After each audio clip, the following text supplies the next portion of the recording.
శ్రీరామ కళ్యాణాన్ని చక్కగా జరుపుకొని నీ యొక్క అనుగ్రహం చేత నువ్వు ఏ రకంగానైతే రాజ్యాన్ని పరిపాలన చేశావో అదే రకంగా మమ్మల్ని పాలించేటువంటి వారందరికీ కూడా ఆ రకమైనటువంటి యోగ్యతతో పాలించమని చెప్పవయ్యా అని పట్టాభిషిక్తుడిని కూడా చేసి మనమంతా కూడా ఈ విశ్వావసునామ సంవత్సరంలోకి ప్రవేశించి అనుభవిస్తూ ఉన్నాం.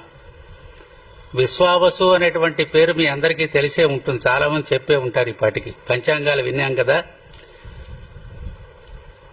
ఎవరైతే సంపదలిస్తారో ఆ సంపద ఇచ్చేటువంటి వారిని ప్రేమతో ఆరాధన చేస్తే అనుగ్రహం కలిగించేటువంటి సంవత్సరం.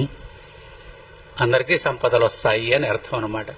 ఎవరైతే భగవద్ జ్ఞానంతో నిండి ఉంటారో వారందరికీ కూడా చక్కగా భగవద్ అనుగ్రహ కటాక్షం తప్పకుండా కలుగుతుంది అనేటువంటి అంశాన్ని మనం ఈ సంవత్సరంలో తెలుసుకోబోతున్నాం. ఇప్పుడు మనం మహాభారతంలో అరణ్య పర్వంలో ఉన్నాం. అరణ్య పర్వంలో చాలా గొప్ప పెద్ద పర్వం. వనవాసం చేస్తున్నటువంటి నేపథ్యంలో ధర్మరాజు గారిని పరామర్శించటానికని చెప్పి చాలామంది రావటం, వారికేవో ఓదార్పు మాటలు చెప్పటం, దానికి సంబంధించినటువంటి ఉపాఖ్యానాలను చెప్పటం, ఇవంతా కూడా జరుగుతున్నటువంటి పర్వం. దీంతో పాటుగా వ్యాస భగవానుడి యొక్క అనుగ్రహం మీద అర్జునుడు రాబోయే రోజులలో జరగబోయేటువంటి కార్యానికి సూచనగా సమస్తమైనటువంటి అస్త్రశస్త్ర నైపుణ్యాలతో పాటుగా గొప్ప బలాన్ని సమకూరటానికి సంబంధించినటువంటి విశేషాలను మీరంతా కూడా పొందవలసినది అని ఆజ్ఞాపించడం చేత అర్జునుడు ఆ రకంగా పరమశివుని మెప్పించి పాశుపత అస్త్రాన్ని సంపాదించి ఆ మీదట ఇంద్రలోకానికి వెళ్ళి ఇంద్రసభలో దేవేంద్రుని యొక్క ఆశీస్సులతో పాటుగా అనేక అస్త్ర శస్త్రాలనన్నీ కూడాను సంపాదించి ఆ మీదట రాబోయేటువంటి రోజులలో జరగబోయేటువంటి అంశానికి సంబంధించినటువంటి ఒక శాపాన్ని కూడా ఆయన గారు పొంది ఓ రకమైనటువంటి విశేషంతో ఉన్నటువంటి నేపథ్యం వరకు మనమంతా కూడా వినటం జరిగిందనమాట. ఎవరైతే ఆ సన్నివేశాన్ని వింటారో వారందరూ కూడా ఇంద్రియ నిగ్రహ సంపన్నులై తాము చేసేటువంటి కార్యాల పట్ల దృఢచిత్తతతో ఉంటారు అనేటువంటిది ఫలశ్రుతిగా వ్యాసుల వారు మనకు చెప్పారు.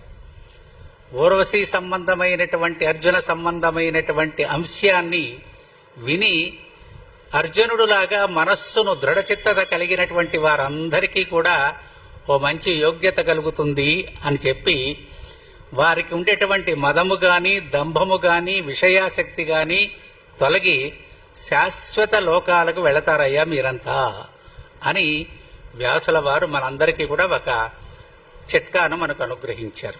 అంటే భారతాన్ని వినేటప్పుడు ఏమొస్తుంది మనకి ఫలితం అనేటువంటిది మన ఆశ.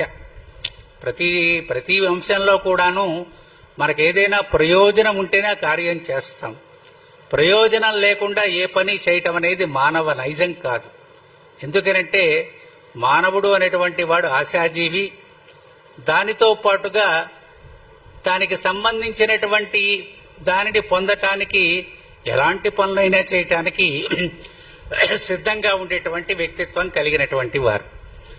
కాబట్టి మీ అందరికీ కోరికలు నెరవేరుతాయ్యా ఈ భారతం వినటం వలన, ఇగో ఈ రకమైనటువంటి కథను వినటం వలన మీకు యోగ్యత కలిగినది అని చెప్పడం ద్వారా ఓహో భారతం వినటం కూడా మనందరికీ ఒక యోగ్యత కలిగిస్తుంది అనేటువంటి ఒక విశ్వాసం మనందరికీ కూడా కలుగుతుందన్నమాట.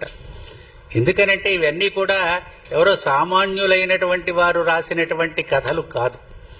మామూలు మనలాంటి వాళ్ళు ఇంకోళ్ళు ఎవరైనా కథలు రాసినా పాటలు రాసినా అవి శాశ్వతంగా ఈ లోకంలో ఆచంద్ర తారకంగా ఉండదు.